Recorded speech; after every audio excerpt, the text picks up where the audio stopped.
কুত্তার লেজ কখনো সোজা হয় না। পাকিস্তান হচ্ছে কুকুরের লেজের সমান। পাড়ার নেড়ি কুত্তা যেমন কামড়াতে এলে যেমনভাবে লাঠি দিয়ে প্রহার করা হয়, সেমন প্রহার চলবে পাকিস্তানের উপর। ভারত পাকিস্তানের মধ্যে যুদ্ধবিরতি ঘোষণা হলেও যুদ্ধবিরতি লঙ্ঘন করেছে পাকিস্তান। এরপরেই বিক্ষোভে ফেটে পড়ে দেশের মানুষ। সকলেই চাইছেন এর কড়া জবাব দিক ভারতীয় সেনা। নদিয়ায় সীমান্ত এলাকার মানুষদের মুখেও একই সুর দেখা গেল। কি ভাববো, এটা তো যেটা বললো যুদ্ধবিরোধী, যে ওরা বলেছিল যুদ্ধবিরোধী ওরা বন্ধ করবে, পরে যে অ্যাটাক করা হয়েছে এটা তো ঠিক না। ধারণা ওরা এখন যেই পথে চলতে চায় তাদের সেই পথে শিক্ষা দিতে হবে। আমরা চাই পাকিস্তান যেটা করতে চাচ্ছে তাকে শিক্ষা দিক। নদিয়ার কৃষ্ণগঞ্জ থানা এলাকার একাধিক সীমান্তবর্তী গ্রামের স্থানীয় বাসিন্দারা জানাচ্ছেন, সীমান্তের পরিবেশ এখন ঠিকই রয়েছে, অসুবিধার তেমন কোনো কারণ নেই। পাকিস্তান যেটা করেছে সেটা তার যোগ্য জবাবও পেয়েছে, তা দিয়েছে ভারতীয় সেনা। এরপরেও দুই দেশের মধ্যে যুদ্ধবিরতি ঘোষণা থাকলেও পাকিস্তান সেই যুদ্ধবিরতি লঙ্ঘন করে। পাকিস্তানকে এই যোগ্য জবাব নিশ্চয়ই দেবে ভারত সরকার। আমরাও সব সময় সমস্ত কিছুর জন্য সতর্ক ও প্রস্তুত রয়েছি।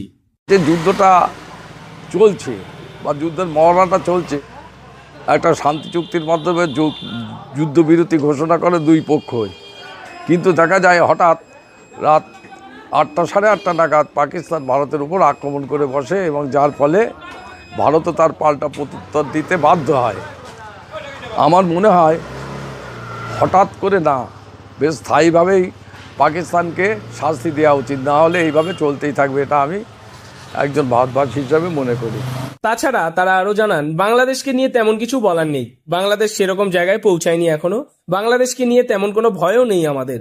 বাংলাদেশের আমাদেরকে আক্রমণ করা অসম্ভব, ওদের কাছে কিছুই নেই তেমন।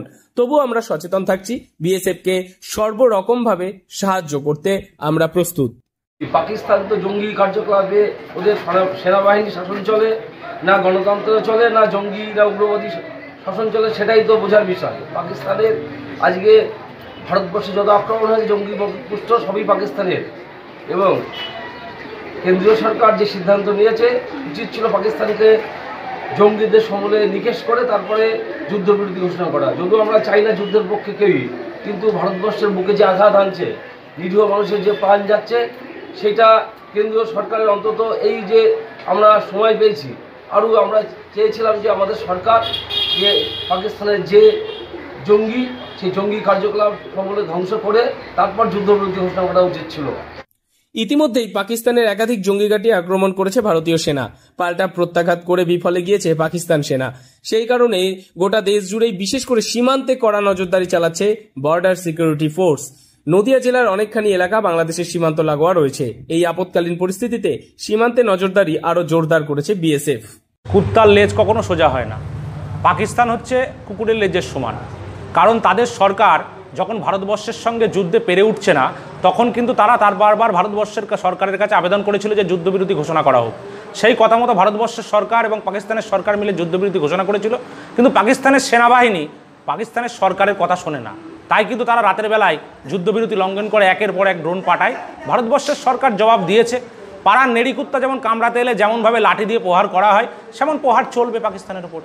বিভিন্ন সীমান্তবর্তী গ্রামগুলিতে বাড়ি বাড়ি ঘুরে গ্রামবাসীদের সঙ্গে কথা বলেছে বিএসএফ। বাইরের কেউ এলেই সঙ্গে সঙ্গে স্থানীয় থানায় খবর দিতে বলা হয়েছে, জোর দেওয়া হয়েছে ইন্টেলিজেন্সেও। নদিয়া থেকে মৈনাক দেবনাথের রিপোর্ট, লোকাল 18 বাংলা।